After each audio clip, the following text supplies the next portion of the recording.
And then they even have they have a courtesan character in there that was trying to seduce. She wasn't in it very long because she was trying to seduce the blind guy. Yeah, and I'm like, that's probably the last guy you should seduce. Right, yeah. Because you've got all the feminine wiles going on. Yeah. This guy cannot see them. Not in the typical fashion anyway. Yeah. Mm-hmm. This is the last guy you should have tried to seduce. Yeah. And then he's like, and he's like, you're trying to seduce me? Yeah. Done. Decapitated. Yeah. Just cuts her head off. Right, yeah, yeah. Okay, well, that's the waste, blind guy, but suit yourself.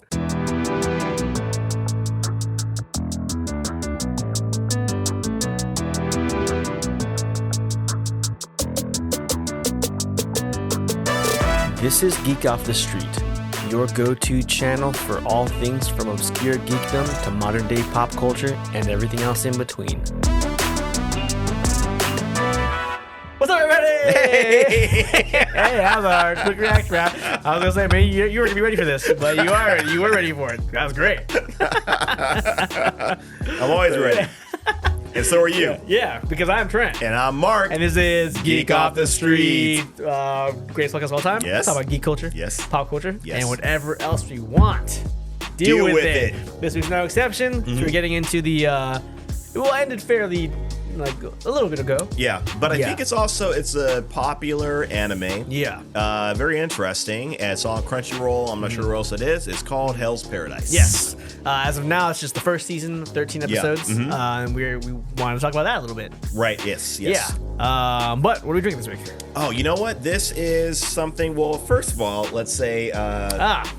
Merry Christmas. Yeah. We're still celebrating. Yeah. We're still celebrating whenever, wherever you see this. Right, yeah. It has already been Christmas. Right. But as of this recording, it hasn't been Christmas yet. It has not been Christmas yet. So, yes, that's what we're talking about. Yeah, so we just want to wish you guys a Merry Christmas. I'm wearing my patented Charlie Brown Christmas special. Yes. Sweater. Classic. Yes. And I'm wearing the Game of Thrones Christmas sweater where it basically says my motto, I drink and I know things. That's a good motto. It's not too bad. Yeah, not bad at all. It's from a good show. You should probably check it out. We'll see. Yeah.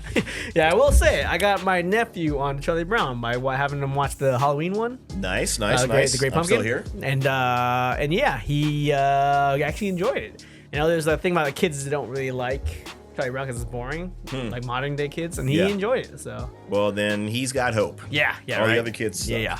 Let me tell you this one other cool thing about this. Ooh, that's pretty cool. A little beer pocket there. Yeah. For any of you guys listening, I need you to keep listening, but then watch the video later. At the same time. Yeah, I do it at the same time. Try to sync it up. So right. But there's a sweet little pocket on the sweater to carry my beer in. Yeah. I believe my sister probably got this for me because she knows I like to drink. And also I like Game of Thrones. Yeah. One more than the other, right? Great motto. Great motto. Most definitely. But speaking of Christmas. I'm a nice guy. Oh, jeez. I know last week we said we don't get each other gifts, but I was like, yeah, we don't get each other gifts. But wow, you are incomplete. I was lying. I did have a gift for you. I just forgot to bring it. Wow. Well, I got a gift for you, too, and I'm going to give it to you close to Christmas time. So I gave it to him in the past, everybody, and he loved it. He loved it. I appreciated it a lot. He's trying to make me look bad. I'm just better than you, man. It's all right. And there it is. There it is. Now we're even. Just super full of myself. This is cool. Yeah. It is a 3-piece ceramic sake set. That's cool because I am into sake. But it's a Dragon Ball Z theme, though. Yeah, yes, that's true. That's true. For everybody that is listening and not watching, as you can hopefully hear and see, it is a Dragon Ball Z sake set. So now you enjoy drinking. I know you like Dragon Ball Z. Who doesn't? Right? So why not combine the two? I'm just cracking this bad toy open right now. Open now. Cool. This thing looks, this is cool because it's got the dragon flying around it. Well, this thing is... It's in there. It's in there. Yeah. I was going to make a Michael Scott joke, but I'm going to take the high road. Oh, it's also glued in. Oh, is that what it is? Okay. Thought I was getting weak. Gotcha. Love that sticky stuff. Oh, never mind. All right, that's getting weird. But yeah, Dragon Ball Z, nice. I like that at the top too. Yeah. But it's got the dragon. It's got a Shinron kind of floating along. It's got the Dragon Balls along the bottom with the clouds and everything too. Mm-hmm. And I'm pretty sure it says Dragon Ball. Dragon Ball. There's a Z at the end. Dragon Ball. Yeah, these are all. They all have the sticky glue in here. But even now, see, these are cool too because these are bigger. Yeah. So you can fit more sake in. See, I like what you did here. Well, no, that's necessarily the intention. I think it's more of a maybe it is. I don't know. Yeah, well, it works for me because the other ones they're a little small, right? I mean, it's like it's got. It feels like less than a shot's worth of sake in there, which is fine. But this is a little bit bigger. Yeah. So that's very cool, man. I appreciate that. You didn't have to do that, but I appreciate it, man. No problem, man. I thought you'd enjoy it. That'd definitely be a cool gift. Am and will enjoy it. Cool. Guess so. You're getting some sake for us next time, so we can use it. Oh, okay. All right, that makes sense. That'll make us even. That'll make us even. Very cool. Thanks, man. I appreciate that. No sweat, man. No sweat. And everybody, I swear, I do have something in the works for Trent. Well, I appreciate I'm not a jerk, that. all right? Get off my back, everybody. Jeez. Yeah. And just because we're guys, we can get gifts for each other, man. It's all right. Yes, we can. But but here's the cool thing. It's also cool if we don't. Yeah. And we are okay with that. And we won't be offended by it. Right. You know what I mean? Yeah. Because we're guys. Right. It's guy stuff. Right there. Yeah. Come on, guys. Come on. Yeah. It's not about guys are not about material objects. We're not. We're not. That's maybe why we're better. Yeah. Well, I mean, I like material objects that I get for myself. Sure. So do I. So do I. Don't need to be gotten for. It's not a gauge of our level of friendship. Exactly. Yeah. Here's the men. But yeah. Here's the men. Here's the men. Wherever you are. Being a man, doing your manly thing. We're gonna alienate so many new listeners just off of this episode. Yeah, or they're gonna get it. Or they're gonna get in line with it. Get in line with it. But anyway. Yes. What are we talking about? Hell's Paradise. Paradise what we're talking about. But before we get into that, please help us out by checking us out at the Godspod. Oh yeah, do that. On Instagram and the other places.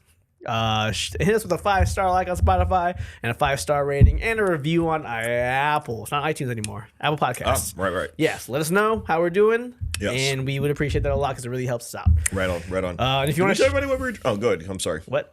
Oh, if you want to shout out, do that and we will shout you out. But we will. You're saying what? I don't know if did we tell everybody what we were drinking? I don't think we did. We did not. Yeah. So what we were drinking, I had that beer bottle and I had it and then I put it away.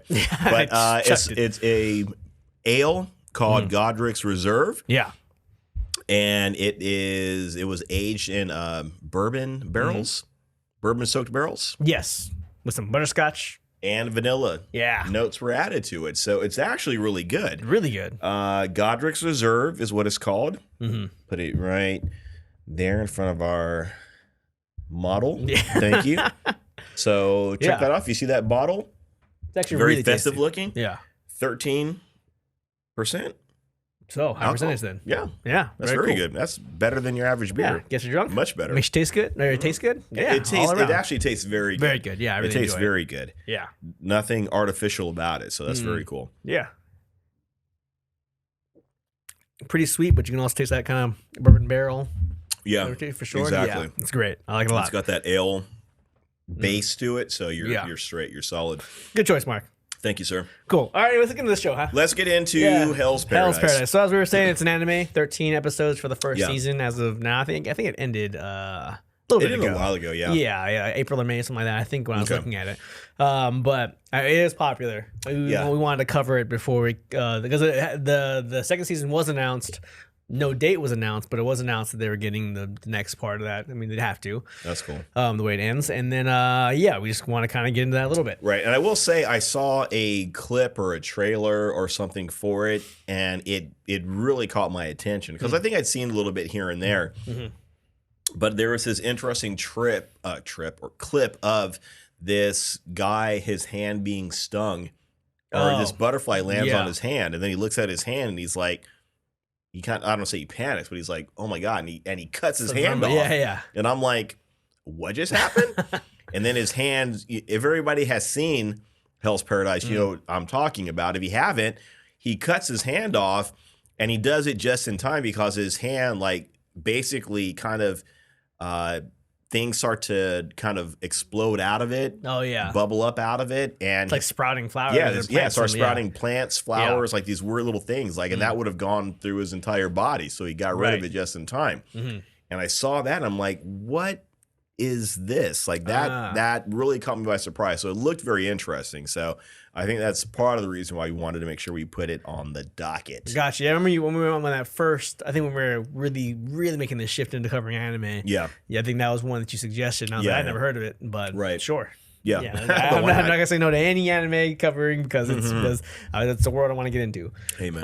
But yeah, so Hell's Paradise is that. Basically, it's about these samurai or about these criminals, essentially. Yeah, executioners get paired up with these criminals to go to this island that they have discovered. The Japan is, I guess, the shogun has discovered as that, and then they think it's like I think it's heaven, essentially. Right.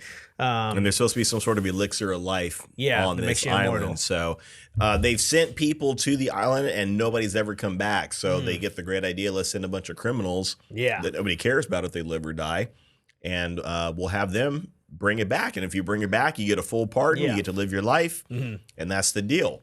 So that's what they do. So they round up a bunch of criminals. At one point, they have too many, so they have the criminals kind of do a battle royale to whittle themselves down, and because they have to have enough special samurais essentially to guard them. Executioners. Right. Exactly. Yeah. So they have to have one for each. So, and that's what happens. They go on this adventure to, what they consider to be like heaven. They never say Shangri-La, which I thought was cool, but it might be something along those lines. Like Shinrikyo or something like that. It's called. Some sort of where the gods are. Yeah, essentially, and shit hits the fan basically.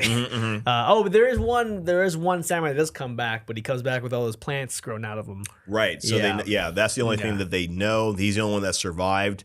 And when I say plants are growing out of him, you need to think of Last of Us kind of thing. The way mushrooms are growing out of the infected people, or the ones that have been deeply affected.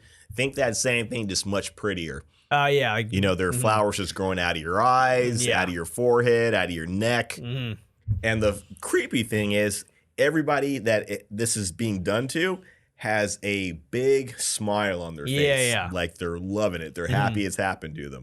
Well, you can't communicate with them. Their minds are gone. But they're still alive. Yeah, you do come to find out that that's like a how would you like? It almost like a simulation. Like it makes you think you're in like paradise. Yeah, like exactly. Blissful. Yeah. When really, which is really creepy. Yeah. But yeah, that's basically the premise of the show. Pretty straightforward. 13 episodes. You can get through it pretty quick. But it does center around one character. He's the main protagonist. I was looking for his name. Gabimaru. Yeah, and he is essentially a ninja. And the series starts off with him. He's been captured, and he's been slated for execution. So someone comes up to decapitate him, and they bring the sword down on him, and the sword breaks. So then they say, well, we're gonna try. They've done everything. They try to like draw and quarter him. They put the whole tie bulls to his legs, and they basically kind of set the bulls on fire to have him run. The bulls get pulled back. They set him on fire. The fire burns out. Well, I don't know if the fire burned out. They didn't show all that, but the fire doesn't burn him. Yeah, it doesn't burn him. So they're doing everything they can to execute this guy. And nothing works. So that's when one of the executioners, the samurai executioners, shows up, starts talking to him, and says this guy might be a candidate to go to the island. So that's how he gets roped into this adventure. But Gabimaru is going through his own personal, dilemma or crisis or whatever. He has a wife that in the first episode, we find he says he can't stand her, he hates her, she's dumb, all this kind of stuff. But things start to unravel, and even all the way up into the last episode, or allegedly has a wife at this point. Yeah, now by the time he gets to the last episode, you don't know what's going on. Now I'm starting to suspect that he might be, because he's part of this ninja clan, and his body's been trained, so he's almost indestructible, almost. And I'm wondering if is he the clan leader? I don't know what's going on. I don't know what's going on. By the time he gets that last episode, it's like I did not. There's a twist. They throw a lot in there, saying that like maybe his mind is already gone, like he's already been shattered before this all happened. So So his wife might not be alive, might not be real. And so, there's a lot of shit happening at the very end. I was like, oh, damn, this is pretty crazy. The other ninja starts asking, like, has anyone ever seen her? Do you know her name? Does anyone even know her name? I'm like, crap. That's a good point. I never said her name. That's a very good point. Yeah. So you got to go through the whole season thinking he's one thing. And then at the very last episode, you're like, wait a minute, maybe something's off about this guy. Right. Maybe he's not this, growing protagonist that, that wants to be good or whatever. But who knows? I don't know. But I mean, and this is my go-to, unfortunately, with when it comes to anime. Not with all of them, I suppose, but I did like the artwork in the anime. There were some scenes, especially with the backgrounds and whatnot, where the scenes, they looked fantastic. Something computer generated or something where I don't know, it just stands out. It pops much more than your typical everyday animation. I think the character designs were pretty good too. So I did like that. That's one of the things I like about it. I do like I'm trying to think. I do like a lot of the characters in there.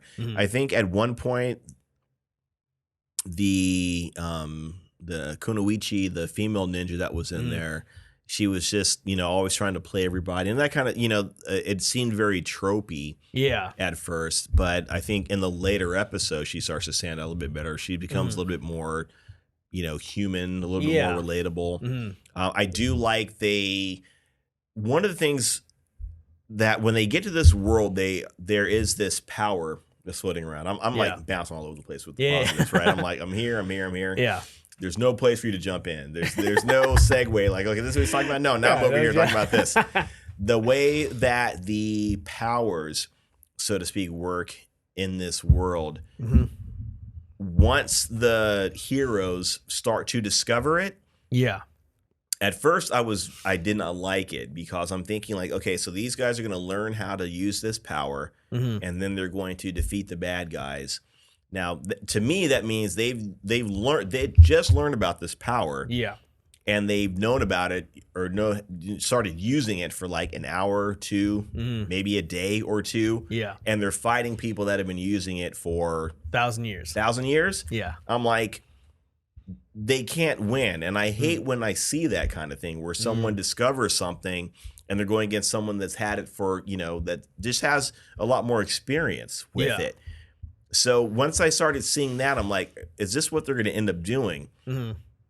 But I think they covered it in a very good way. I think the fact that they were saying that these characters had been trained in it on some level, but they just didn't know it. Yeah. They were trained how to use, I can't remember what they call the power. They've been trained how to use it. But they didn't know they were using it, or it went by a different name. Yeah, Kunoichi called it. She's like, "Oh, in my village we call it ki." Right? Right. Which is it's the same thing. Yeah, which is kind of cool. Yeah, right. So I thought that was very clever. Like that makes it a little bit more believable. Yeah, when something like that happens. They did something like that in One Piece. They start to talk about a power called haki, and it's a fantastic power. But once they introduce it in the show, it almost feels like, okay, well, you're just kind of making something up now to kind of do whatever. Yeah. But either they were really good at kind of looking back and saying, oh, we could salvage, we could use this, and this to support it. Or they had a great game plan all along because they go back to earlier episodes, like episodes that happened years and years and years before they start talking about hockey. They go back to episodes that say, oh, well, this guy right here, he used hockey. And this guy right here, when he did this one thing, that was hockey. Got and it's like, oh, shit. Okay, now I believe in hockey. Yeah. So when they do that in this Hell's Paradise, these guys have been trained like 99% of the way for the most part, and they all have because at first you're thinking Gabimaru is the guy that's been trained and he knows how to do it. But then you find out the ninja the Kunoichi. Yeah. She knows how to use it. Pretty well. Pretty well. She might be the best one. Right, yeah. Then you have the other executioner, the blind samurai. Yeah. He's been using it. That's how he reads people. Right. Is by that, That might be one of my favorite things. Yeah. That these guys had this power and ability that who knows where they, got it from, passed down, blah, blah, blah. But they've been working at it, honing it. Now they have a name for it. Now they know about its full potential. Now they know they can do other things with it. Yeah. And now they're channeling it into fighting the gods or the Tenchi or whatever they are. Tencent or whatever, Yeah. Yeah, that was actually pretty cool. I did like that. But I like that when, like, Gabamaru, for example, like when he was fighting the two pair with the guy with the one and the one guy with the one arm, they're fighting them, and the girl was trying to explain to him what Tao is, the weak and strong. Yeah. But they didn't get it, and then when he realized it, he was like, oh, like I can do that. I just didn't know right how to access that next level of it to be weak and strong at the same time. You know what I mean? And he's like, oh, and that's what's her name was doing the whole time. Right. Yeah. And and that's another cool thing. They kind of hint that these guys are doing this and learning this, once they land on the island, with his, executioner, she realized like she had to be like weak and strong. So when she was fighting that giant, all of a sudden she's deflecting his blows. And it's like, that should be like, you shouldn't be able to do that at all. Right. Yeah. But she's doing it, so I appreciate the fact that they are setting these things up. They're not just doing it, right? Because with her especially, I think it's like, what was Shigeru or something like that. Like you thinks that she's like unsure of herself and kind of the weaker one, but she's divided the way you're supposed. She's balanced, right? The way you're supposed to be. That divide is what you want, right? Yeah. So that was kind of a cool rationalization of why she is actually more powerful than you think. Right, then probably she even realizes, especially within this setting, definitely. Yeah, exactly. I'm gonna jump on another one. I do like the what are they called? The Tencent or something? Tencent, yeah.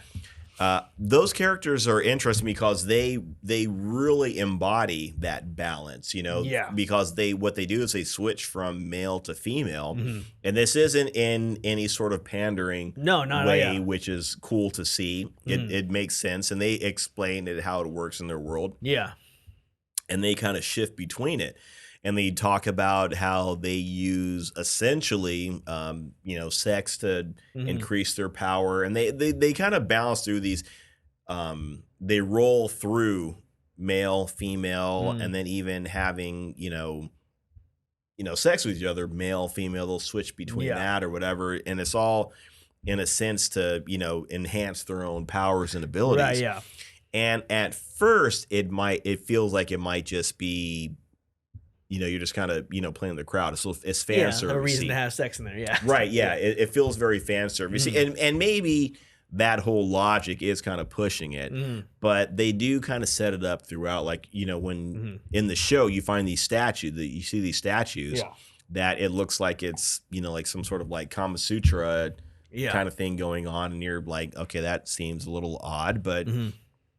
That's what they do. It's a way that they enhance their power. They really just kind of, flip between male, female, sex, whatever. And again, like I said, it feels like pandering. You see, like when they find the first time they find the Tencent. Oh, yeah, the first two. Yeah, you just see them like, kind of like making out or whatever. Yeah, two chicks making out. Like, here we go. But, and they do that a little bit throughout. So it's not for kids. Yeah. Just because there is, it's a very little bit, but it's in there. Yeah. And it is very, violent too. So it's not for kids. Yeah. But it makes sense, Yeah. And it's nothing bad. Like, even when they do show a female from the top, like, they don't show any nipples or anything like that.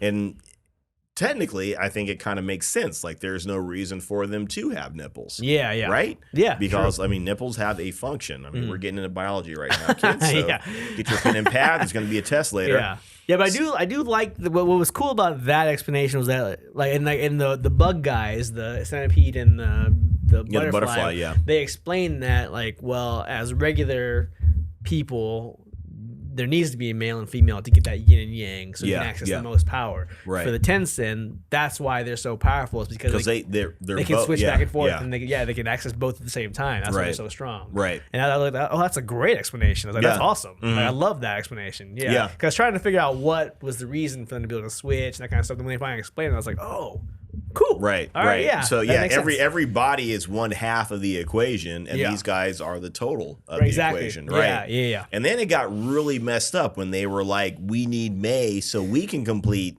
or enhance our own power. Right. So we need her. And I'm like, holy shit, you guys are basically using her just for, and again, they use it, through copulation. Mm-hmm. So it's like that's, I mean, and at one point when you first see May, she is a child. Yeah. And maybe that might have been a self-defense thing. Like maybe if I'm not, this is, if I'm not an adult and I'm a child, I can't be into that kind of thing. I don't know. Yeah. Or it kind of reminded me a little bit of that one character in Bleach, the one with the green hair. She was in the Arankar. Like she was a little kid when you first meet her, and it turns out she actually is like one of the strong people. It turns into an adult, but she became a kid as a defense mechanism to escape, basically. Okay. Yeah, and also to suppress her memories as well, like as an adult. Wow. Well, maybe that's what it is. Yeah, right. Because she can't talk. This one can't talk. I'm sure she probably could at one point. Yeah, but she regressed to probably protect herself. Maybe. Yeah. Wow. That's what it seemed like. That'd be very interesting. Right. Yeah. If it's a defense mechanism. Yeah. Wow, that makes it really kind of crazy. Yeah, but because even like it's like. But like that whole thing is kind of like this is horrible. Yeah. Like you guys deemed her not acceptable enough. Yeah, because she couldn't be one of the Tenzin because she couldn't switch. She didn't have that male female power. She was only female. Right, but then they're like, we're just gonna use her. I mean, really, we're gonna use her for sex so we can get stronger. Right, and that's the lower level creatures, not the main Tenzin, not the main 7. Right, it's the lower level creatures that are like they're subordinates. That are like, okay, well, here, you guys take her and use her to get stronger. Right. When really, it's like, it's effed up.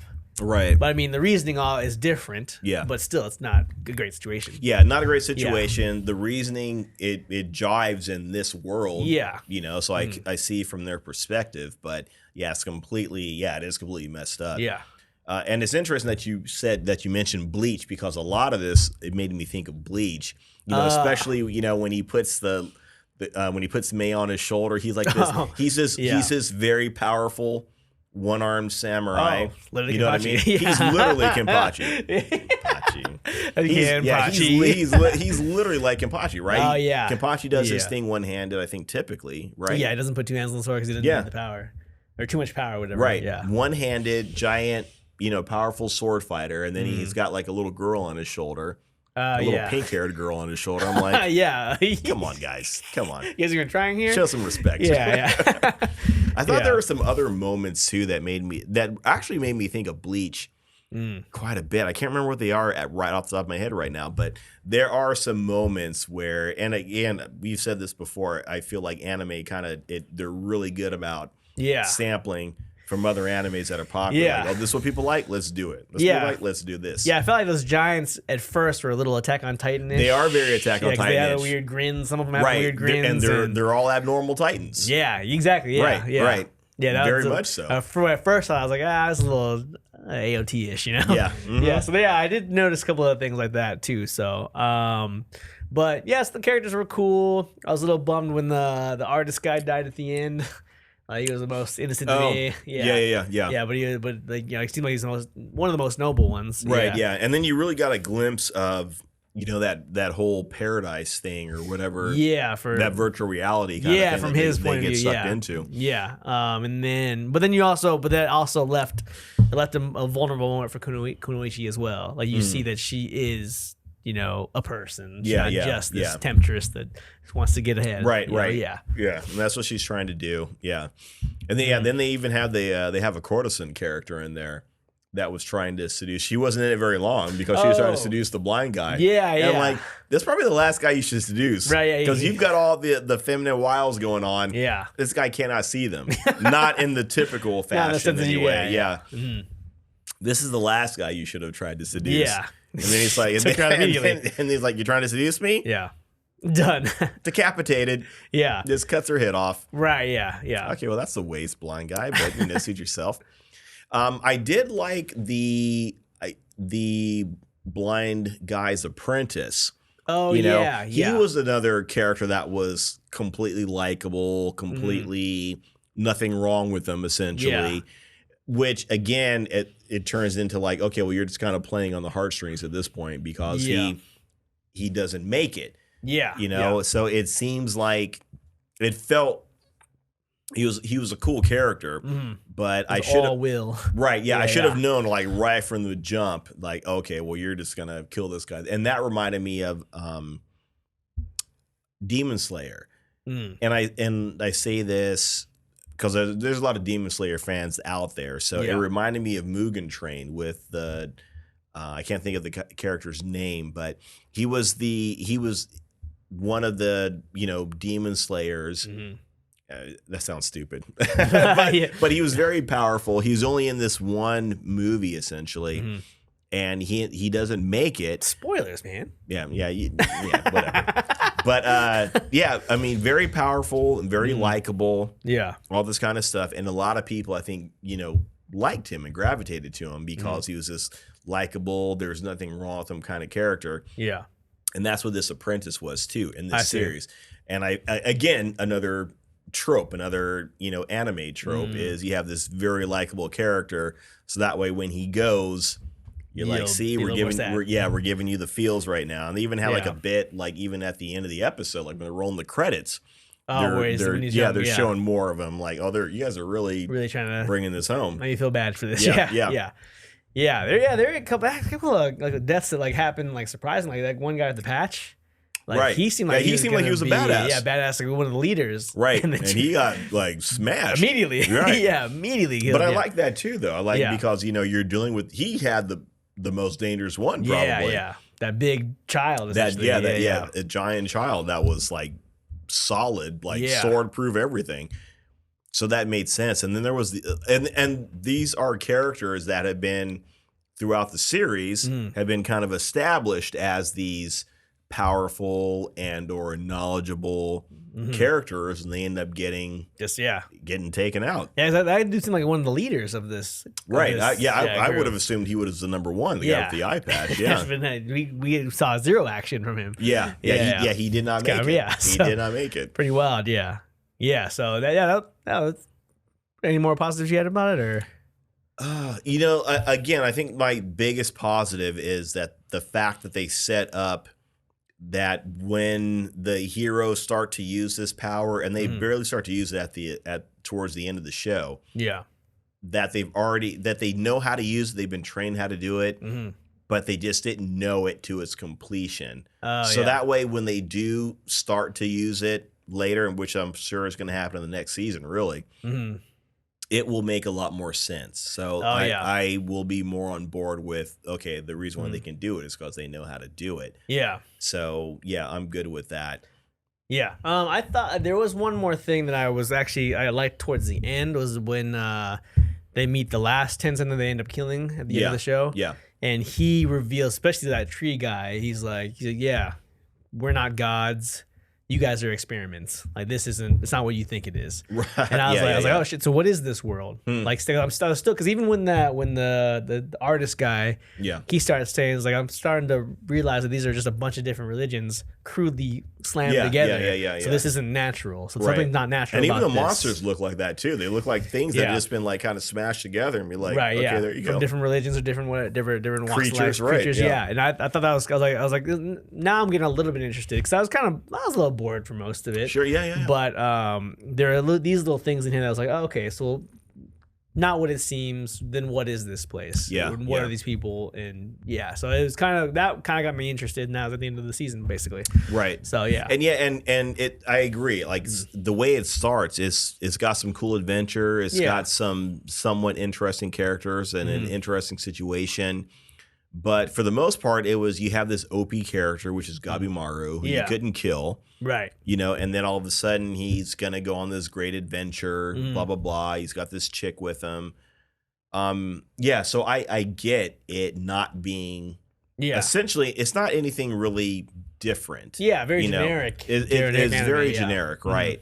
And there is a lot of that I think we've covered that a few times on the show, a lot of times with the show. Yeah. These OP characters, whether it's with Frieren or Mushoku Tensei, like there's always these OP characters that are in there that.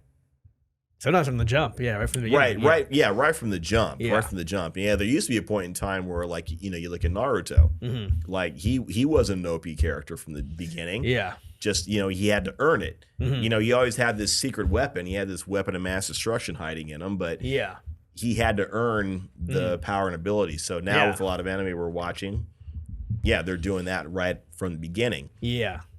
And it's cool. It's okay to be different. There's nothing wrong with that, or maybe animation's swinging that way now. Which is fine.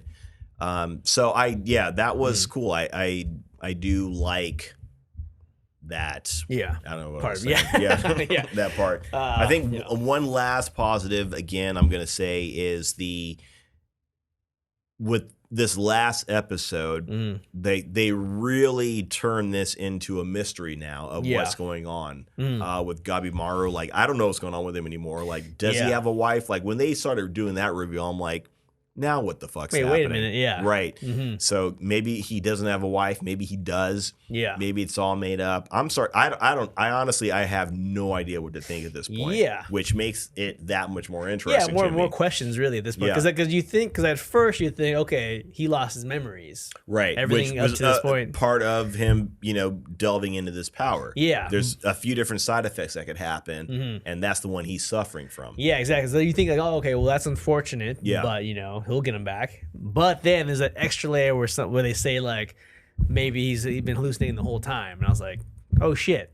So this guy has never been who he is portraying himself to be. Right. And now he's like activated. Right. Yeah. For his true intention. And he didn't know it either. Yeah, so that just means like he's crazy on top of crazy. Yeah, exactly. So now it's like, well, is he even really the protagonist? Or and then it also adds in a layer to like, so does he not have a wife? So I don't really care so much about this, but is there a chance between Shigeru and him to be together? Right, that's what it always kind of seemed. But I was hoping, I was really hoping not for that. I was hoping, I was going to be glad with him doing all this to be with his wife. Yeah.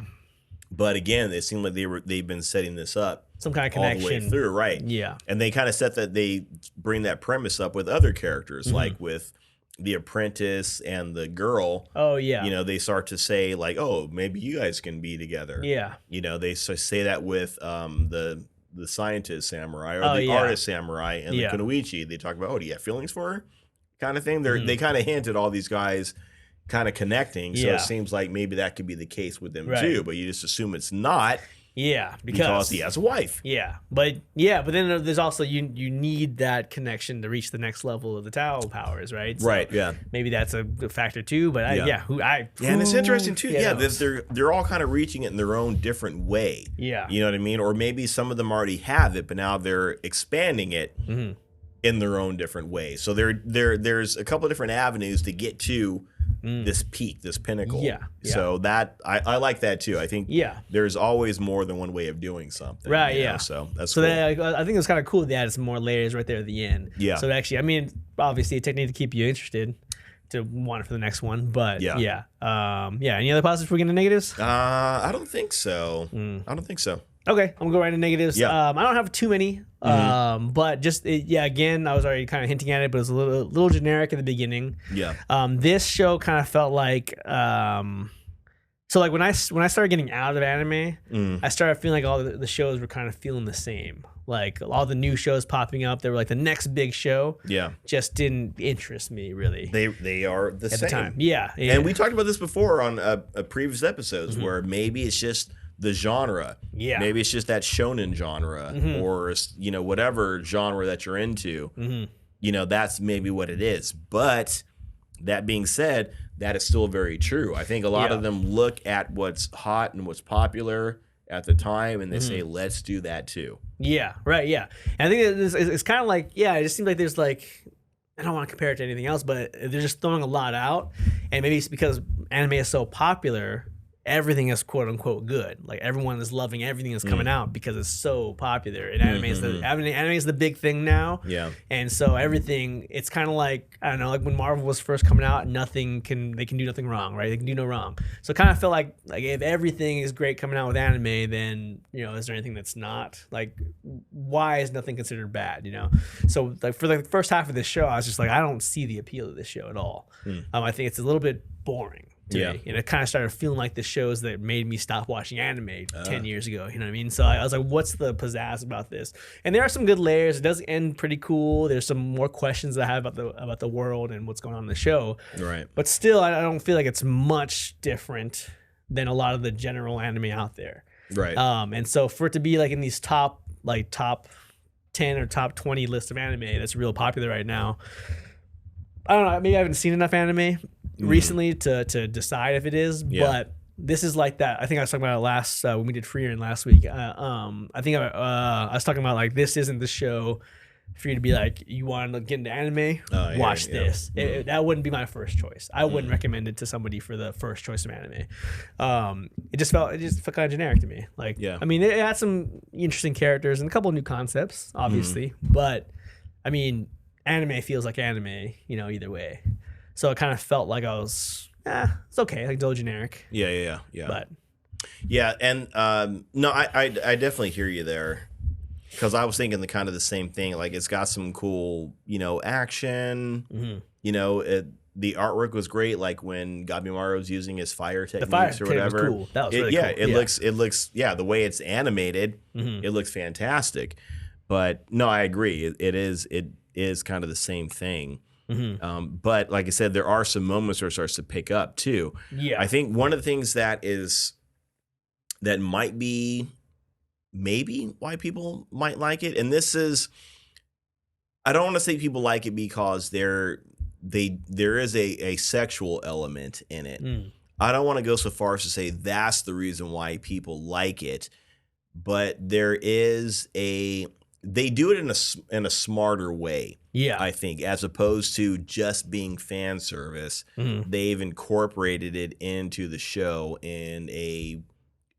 as far as the show is concerned, in a logical way, in a logical manner. Okay. So I do respect it for that reason, that they did it that way. And maybe, again, I don't know if that's the main thing people like about it, but yeah, I do respect it. I'm trying to think, what did I not like about this show? What are some negatives? Nothing's coming. I think the Godric's got to me. Yeah. I'm starting to feel a little foggy for some reason. Yeah, maybe I've been up for almost 24 hours at this point. But geez, okay. But I don't know. I guess not to keep beating this dead horse, but I got to the first season of Jujutsu Kaisen. Let me say it a little slower for all you listening at this 1.5 speed. Jujutsu Kaisen, and it's cool. It is cool. There's a lot of cool elements about it. But I wasn't like wowed by the first season. Like I wasn't like I have to watch the next season after the first season. And I'm wondering what the disconnect is between people who just swear by the show, like this is the greatest thing ever, and like me who's like it was cool, but you know it didn't change my life.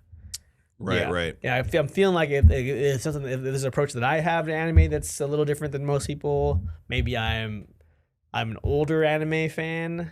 And now it's just I've seen enough of it to be where it's not much new. Yeah. But not much that's original. But I mean, I don't know. Like yeah, I mean, I know with me, like with music, right? Like I was a huge hip hop head. You know what I mean? I love hip hop. Again, it goes the way I talk about beer. It's like it's the history, it's you know what it represents, blah blah blah. It's not just the steak, it's the sizzle, it's everything around it too. That is fantastic.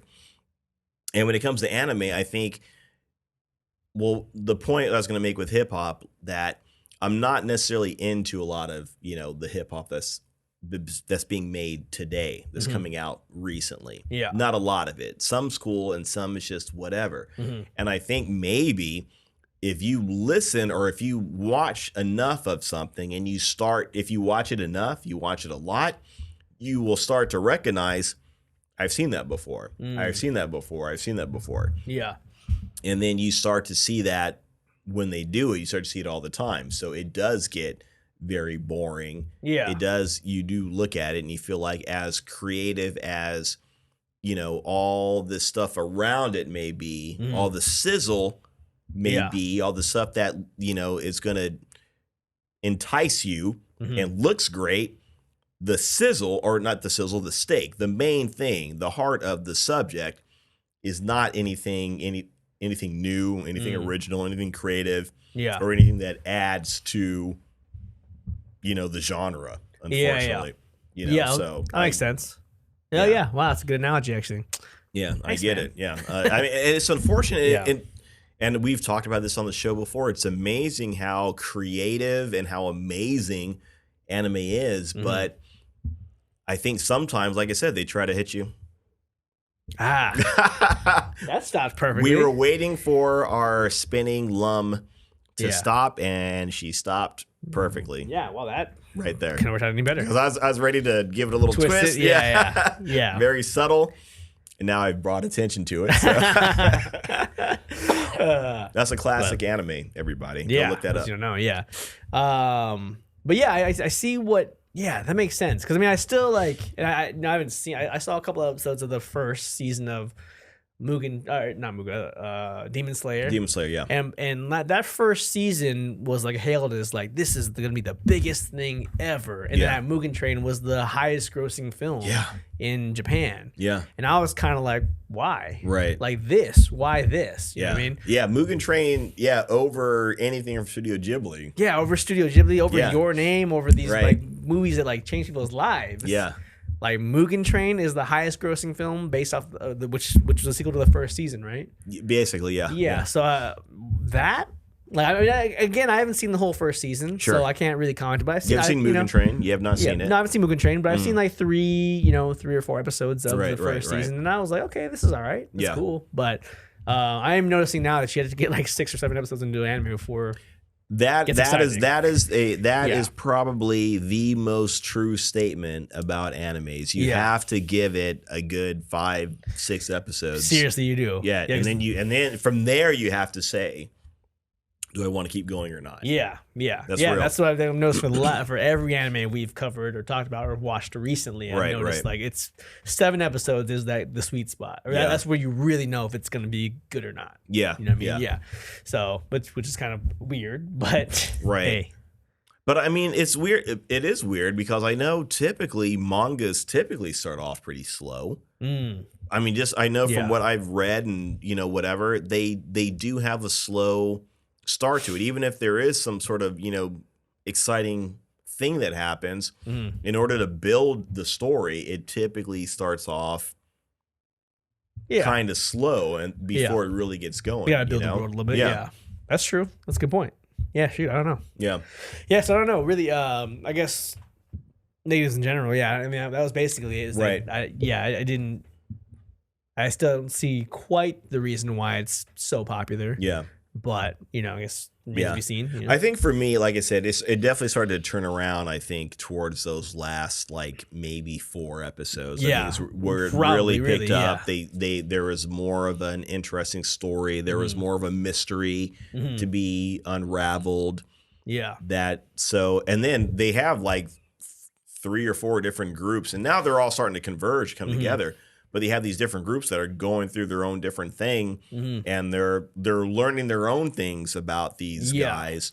So hopefully at one point they'll all come together. I mean, they have to, I'm sure. Yeah. But you have the 2 brothers that are out there doing their own thing, and one of them's just really, he's like going down the dark side. I don't think he realizes it, but he's going on that path, and maybe he'll stay, or maybe he'll be like Windu, Mace Windu. He can harness the dark side, but he'll still fight on the good side. Yeah. Kind of thing. I don't know. So there's some interesting stuff that still needs to be determined. But yeah, typically with anime, you do have to give it a few episodes, some time.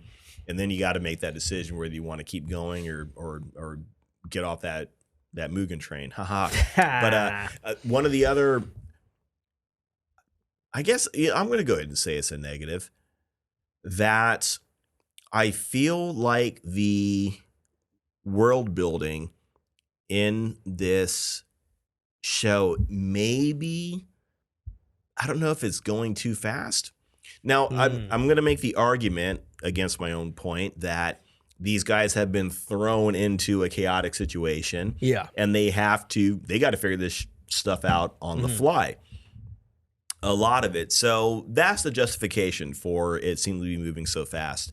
But I feel like if they really want to, and I don't know where the show goes. I don't know if, where the manga might go, that kind of thing. But if they want to do something that's going to keep people interested and drawn in, you've got to do a good job of building the world and then establishing how the powers work. And as an example, I don't know how many people have seen Hunter x Hunter. I've talked about it before. I think the Chimera arc saga is by far the best one. But if you watch that in and of itself, you will be entertained by it. But it helps if you watch the previous arcs where it builds the world and it tells you how the powers work and explains how the power works and explains how the characters have gotten to where they are as far as their powers are concerned. So with these guys, they're talking about this, the key, the whatever else they call it. If you want to establish like the rules and powers of this world, you can't rush through it. Yeah. You know what I mean? Even with, what's the, the Godric's got me. I can't believe I can't think of the name right now. Full Metal Alchemist. Oh, yeah. Right. With that story, they do a really great job establishing or talking about the characters and the powers, but I think they do a pretty good job of establishing, how the powers work in this world, and they don't do it immediately, or whatever, and they have characters that can support it. They show how other characters' powers work and blah blah blah. So that might be my only negative, or maybe it's not even a negative. Maybe it's more of a nitpick. Yeah. Or maybe we'll see more of it in the next season. But I feel like if you want to establish the powers of this world, then you have to establish it. Yeah, in a good way. It does happen pretty quick. Right. A lot of things, a lot of the events all kind of happen really fast. Yeah. Once they get to the island, that's like episode 3 or 4. By that point. Right. So, or maybe 2 or 3. Maybe episode 3 for sure. I think so. But yeah. Any other negatives you had? Not really. I don't think I had much to say either. I mean, I guess I couldn't really find a lot of things, but just overall. One nitpick I might have is when, and this is a nitpick, this is nothing, where Gabimaru is using his powers to, I think it's to fight the giant, and everything is on fire. Yeah. And then he turns to his handler and he says, "We got to get out of here before we burn," or whatever. I'm like, you can't burn. Did you establish that you don't burn? We have established that you are fireproof. So I don't know why you said that. Oh, yeah. That's good. Maybe it meant like us as in you. Like, you'll die and I'll be fine. Yeah. I don't want you to die at this point. Right. Yeah. I didn't take it that way, but that's a possibility. Yeah, I mean, maybe. Not that I'm advocating for it. Right? Like, stop advocating for him. Then. But yeah, cool. Anything else? Not really. Okay, well, how are you sitting out for a rating for it? That's interesting. I might give this maybe I might give it like an 85 because it does have my interest, especially with the last few episodes. And there is a great mystery.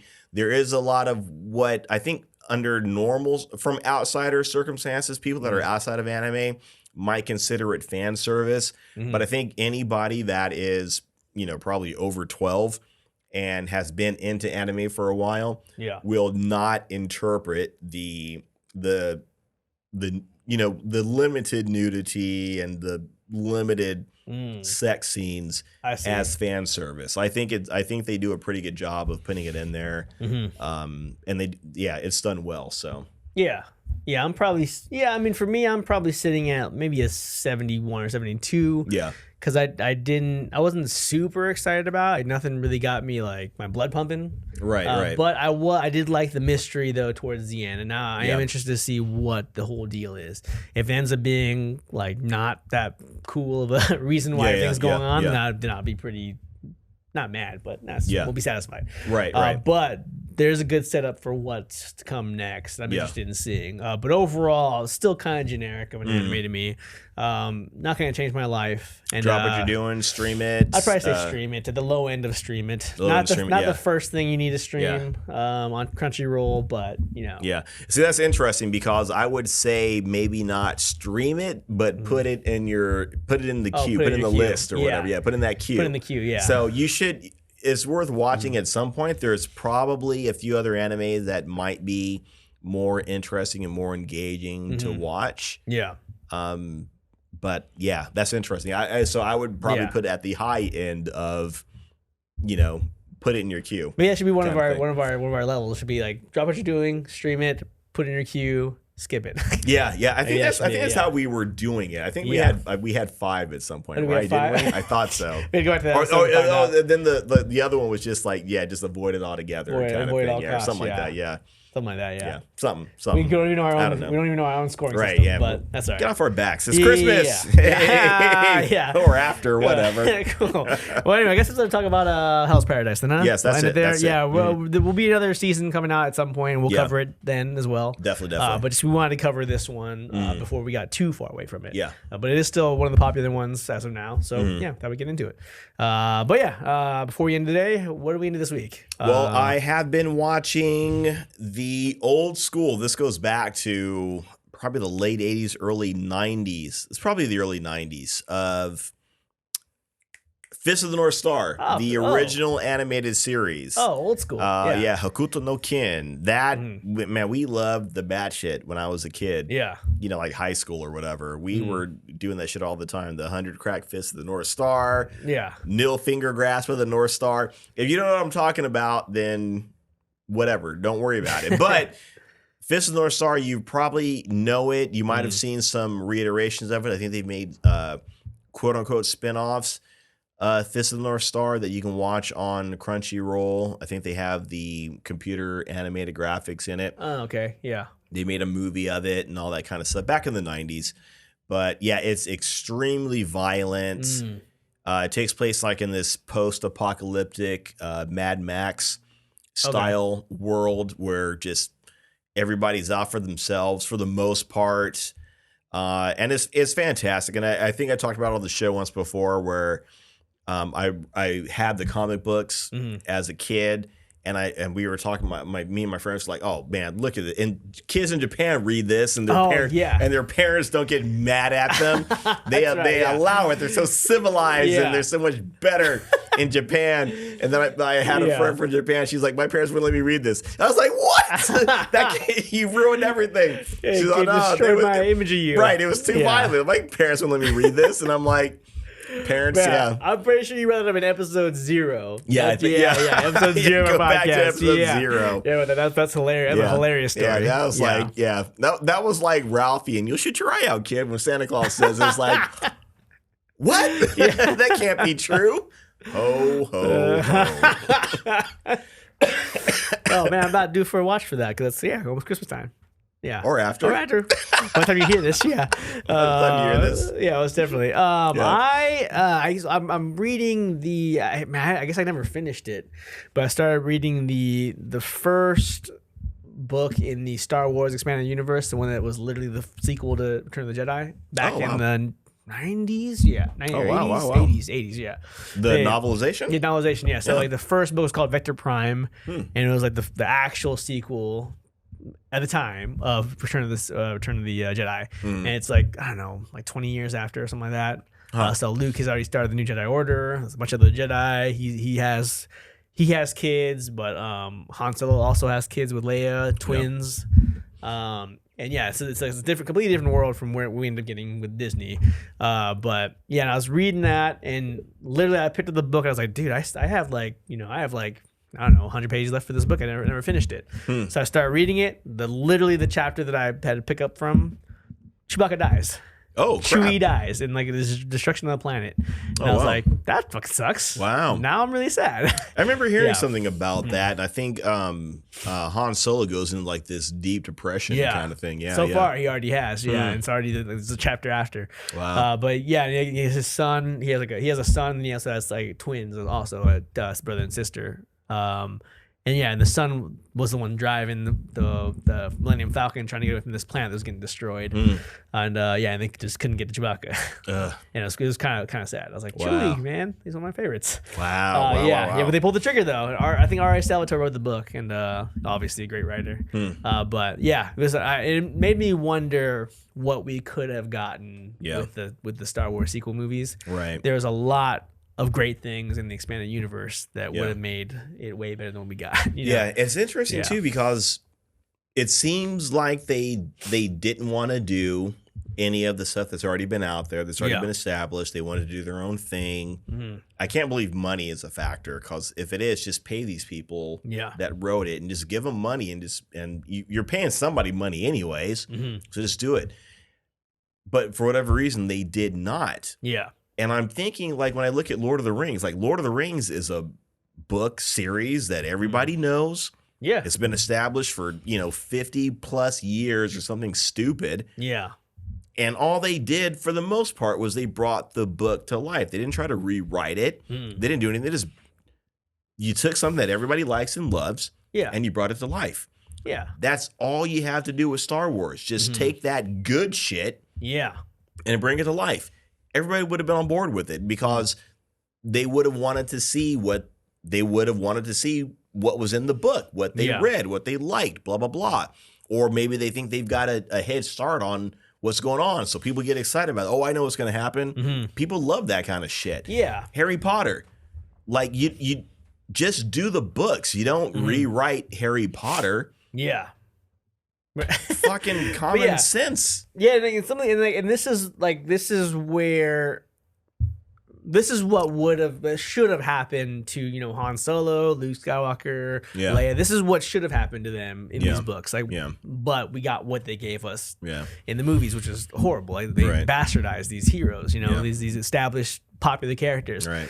And the stories of them are great in the books, and what happens to them with the New Jedi Order. Everybody likes it. What happens with the twins, Jason and Jaina Solo. One becomes evil, and that becomes one of the biggest threats to the series. But then there's some other threats too, though, that are even bigger. But there's a lot of great things that happen in this, and they could have used some of it. Just use some of it, man. They used some of it to do this. And as I think when Disney had bought Lucasfilm, when they bought it, one of the first things they did, for some reason, was announce to the fans, the books are no longer canon. They're like, the books are now called Legacy. They're not going to be canon. We're not considering those canon, because we have something planned for the sequels. And like, I had a friend in high school named Adam, biggest Star Wars fan I've ever met. He's read every all those books. He read every single book. He's a huge fan. He even wrote his own. Man, he wrote he had written his own Star Wars novels by the time we had finished high school. Wow. So he was that big of a Star Wars fan, and he was the one who announced it. Or he was like, yeah, Disney's going to ruin this, because they made the books not canon, and they're going to do their own thing. Wow. And to this day, I think he still has refused to watch what they put out. Good on you, wherever you are, man. Yeah. What's his name? Adam Cadasco. Adam, wherever you are, man. Good dude. You're a effing prophet. Good on right? you. Good on you. He knew it was coming, man, and he was right. And so it buzzed me out by what could have been. Yeah. At the very least, a better version of Luke, Leia, and Han than we got. Right. And fucking But now this is what we're stuck with. Yeah. So anyway, that's what I've been reading this week, and it's been pretty great, but also kind of sad. So. Yeah. Right on, sounds good though. But yeah, I guess, is that it? That's it. That's it. We did it. Yeah. We hope you guys had a great Christmas, by the way. Yeah. Or if it's coming up still. Yeah. I don't know. I'm kidding. Yeah. By the time you're hearing this, Christmas has come and gone. But clearly we were still celebrating. Yeah, we're celebrating over here because we're days away from Christmas ourselves. Yeah. But Christmas is like weird how podcasting works. Yeah. There's like this. It's timey-wimey. Yeah, wibbly-wobbly. Yeah. Wibbly-wobbly. Yeah. We can never stay ahead of it. But at least you guys will be hearing it when you hear it, and that's all that matters. So we did it. We're done. We did it. Thank you guys for listening. As always, my name is Trent. Sorry, I'm finished my beer. And my name is Mark. And this has been Geek Off The Street. This thing is surprisingly tasty. Yeah, I like this a lot. I might have to snag one more of those. Yeah, I might have to get one too as well.